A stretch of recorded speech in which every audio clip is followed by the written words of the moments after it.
Esther Chapter 1. Now in the days of Ahasuerus, this is Ahasuerus who reigned from India even to Ethiopia, over 127 provinces. In those days, when the king Ahasuerus sat on the throne of his kingdom, which was in Susa the palace, in the 3rd year of his reign, he made a feast for all his princes and his servants, the army of Persia and Media, the nobles and princes of the provinces being before him. He displayed the riches of his glorious kingdom and the honor of his excellent majesty, many days, even 180 days. When these days were fulfilled, the king made a 7-day feast for all the people who were present in Susa the palace, both great and small, in the court of the garden of the king's palace. There were hangings of white and blue material, fastened with cords of fine linen, and purple to silver rings, and marble pillars. The couches were of gold and silver, on a pavement of red, white, yellow, and black marble. They gave them drinks in golden vessels of various kinds, including royal wine in abundance, according to the bounty of the king. In accordance with the law, the drinking was not compulsory. For so the king had instructed all the officials of his house that they should do according to every man's pleasure. Also, Vashti the queen made a feast for the women in the royal house, which belonged to King Ahasuerus.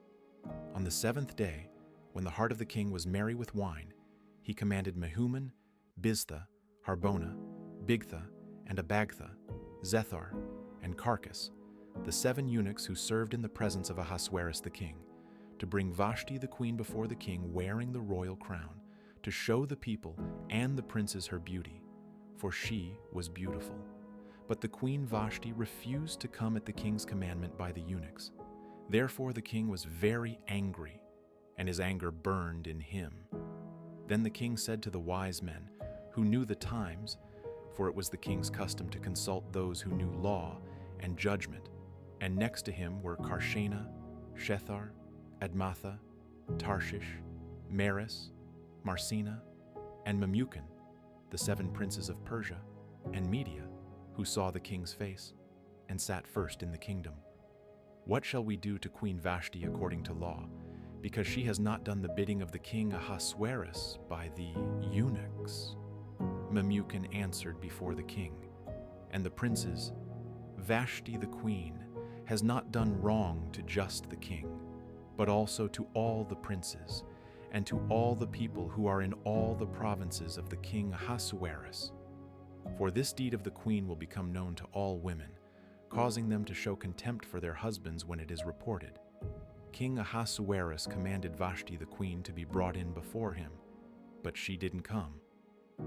Today, the princesses of Persia and Media who have heard of the queen's deed will tell all the king's princes. This will cause much contempt and wrath. If it pleases the king, let a royal commandment go from him, and let it be written among the laws of the Persians and the Medes, so that it cannot be altered, that Vashti may never again come before King Ahasuerus, and let the king give her royal estate to another who is better than she. When the king's decree, which he shall make, is published throughout all his kingdom, for it is great, all the wives will give their husbands hon. This advice pleased the king and the princes, and the king did according to the word of Memucan. For he sent letters into all the king's provinces, into every province according to its writing, and to every people in their language, that every man should rule his own house, speaking in the language of his own people.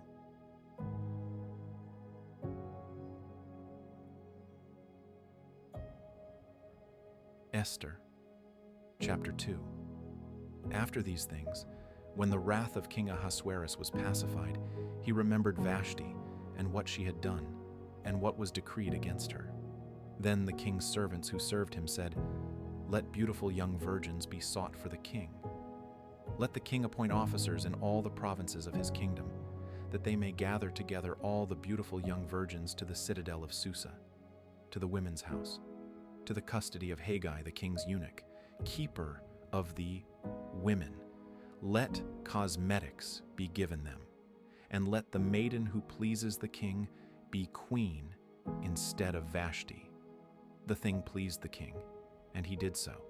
There was a certain Jew in the citadel of Susa whose name was Mordecai, the son of Jair, the son of Shimei, the son of Kish, a Benjamite, who had been carried away from Jerusalem with the captives who had been carried away with Jeconiah, king of Judah, whom Nebuchadnezzar, the king of Babylon, had carried away. He brought up Hadassah, that is, Esther, his uncle's daughter, for she had neither father nor mother. The maiden was fair and beautiful, and when her father and mother were dead, Mordecai took her for his own daughter. So, when the king's commandment and his decree was heard, and when many maidens were gathered together to the citadel of Susa, to the custody of Haggai, Esther was taken into the king's house, to the custody of Haggai, keeper of the women. The maiden pleased him, and she obtained kindness from him. He quickly gave her cosmetics and her portions of food, and the 7 choice maidens who were to be given her out of the king's house. He moved her and her maidens to the best place in the women's house. Esther had not made known her people nor her relatives, because Mordecai had instructed her that she should not make it known. Mordecai walked every day in front of the court of the women's house to find out how Esther was doing and what would become of her. Each young woman's turn came to go into King Ahasuerus after her purification for 12 months, for so were the days of their purification accomplished, 6 months with oil of myrrh, and 6 months with sweet fragrances and with preparations for beautifying women. The young woman then came to the king like this. Whatever she desired was given her, to go with her out of the women's house to the king's house. In the evening she went, and on the next day she returned into the second women's house, to the custody of Shashgaz, the king's eunuch, who kept the concubines.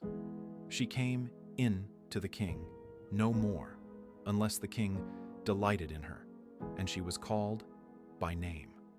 Now when the turn of Esther, the daughter of Abihail, the uncle of Mordecai, who had taken her for his daughter, came to go into the king, she required nothing but what Haggai, the king's eunuch, the keeper of the women, advised. Esther obtained favor in the sight of all those who looked at her. So Esther was taken to King Ahasuerus into his royal house in the 10th month, which is the month Tebeth, in the 7th year of his reign. The king loved Esther more than all the women, and she obtained favor and kindness in his sight more than all the virgins, so that he set the royal crown on her head and made her queen instead of Vashti. Then the king made a great feast for all his princes and his servants, even Esther's feast, and he proclaimed a holiday in the provinces and gave gifts according to the king's bounty. When the virgins were gathered together the second time, Mordecai was sitting in the king's gate. Esther had not yet made known her relatives nor her people, as Mordecai had commanded her, for Esther obeyed Mordecai, like she did when she was brought up by him. In those days, while Mordecai was sitting in the king's gate, 2 of the king's eunuchs, Bigthan and Teresh, who were doorkeepers, were angry and sought to lay hands on the king Ahasuerus. This thing became known to Mordecai, who informed Esther the queen, and Esther informed the king in Mordecai's name. When this matter was investigated, and it was found to be so, they were both hanged on a gallows. And it was written in the book of the Chronicles in the king's presence. Esther, chapter 3. After these things, King Ahasuerus promoted Haman the son of Hammedatha the Agagite, and advanced him, and set his seat above all the princes who were with him. All the king's servants who were in the king's gate bowed down, and paid homage to Haman, for the king had so commanded concerning him. But Mordecai didn't bow down or pay him homage. Then the king's servants who were in the king's gate said to Mordecai, "Why do you disobey the king's commandment?" Now it came to pass, when they spoke daily to him, and he didn't listen to them, that they told Haman to see whether Mordecai's reason would stand, for he had told them that he was a Jew. When Haman saw that Mordecai didn't bow down nor pay him homage, Haman was full of wrath. But he scorned the thought of laying hands on Mordecai alone, for they had made known to him Mordecai's people. Therefore, Haman sought to destroy all the Jews who were throughout the whole kingdom of Ahasuerus, even Mordecai's people. In the first month, which is the month Nisan, in the 12th year of King Ahasuerus, they cast pur, that is, the lot, before Haman from day to day, and from month to month, and chose the 12th month, which is the month Adar. Haman said to King Ahasuerus, "There is a certain people scattered abroad, and dispersed among the peoples in all the provinces of your kingdom, and their laws are different from other peoples. They don't keep the king's laws. Therefore it is not for the king's profit to allow them to remain. If it pleases the king, let it be written that they be destroyed, and I will pay 10,000 talents of silver into the hands of those who are in charge of the king's business, to bring it into the king's treasuries." The king took his ring from his hand and gave it to Haman the son of Hammedatha, the Agagite, the Jews' enemy. The king said to Haman, "The silver is given to you, the people also, to do with them as it seems good to you." Then the king's scribes were called in on the first month, on the 13th day of the month, and all that Haman commanded was written to the king's local governors, and to the governors who were over every province, and to the princes of every people, to every province according to its writing, and to every people in their language. It was written in the name of King Ahasuerus, and it was sealed with the king's ring. Letters were sent by couriers into all the king's provinces to destroy, to kill, and to cause to perish all Jews, both young and old, little children and women, in one day, even on the 13th day of the 12th month, which is the month Adar, and to plunder their possessions. A copy of the letter that the decree should be given out in every province was published to all the peoples, that they should be ready against that day. The couriers went out in haste by the king's commandment, and the decree was given out in the citadel of Susa. The king and Haman sat down to drink, but the city of Susa was perplexed.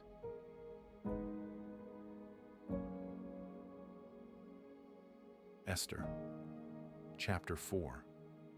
Now when Mordecai found out all that was done, Mordecai tore his clothes and put on sackcloth with ashes, and went out into the middle of the city, and wailed loudly and bitterly.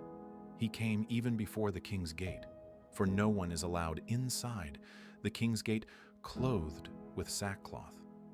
In every province, wherever the king's commandment and his decree came, there was great mourning among the Jews, and fasting, and weeping, and wailing, and many lay in sackcloth and ashes.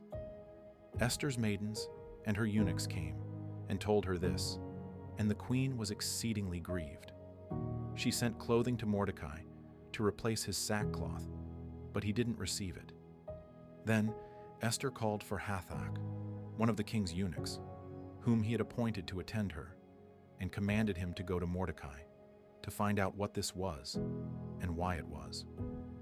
So Hathach went out to Mordecai, to the city square which was before the king's gate.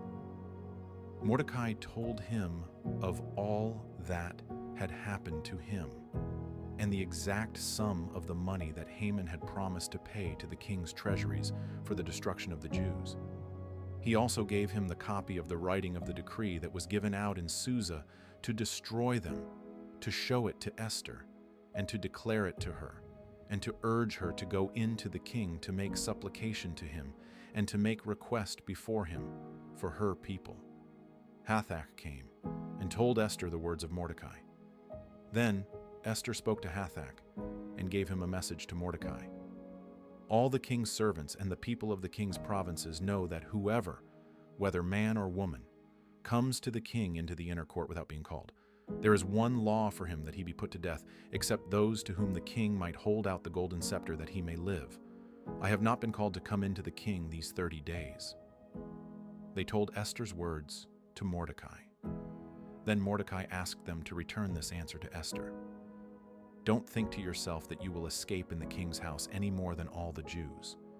For if you remain silent now, then relief and deliverance will come to the Jews from another place, but you and your father's house will perish. Who knows if you haven't come to the kingdom for such a time as this?" Then Esther asked them to answer Mordecai, "Go, gather together all the Jews who are present in Susa, and fast for me, and neither eat nor drink 3 days, night or day. I and my maidens will also fast the same way.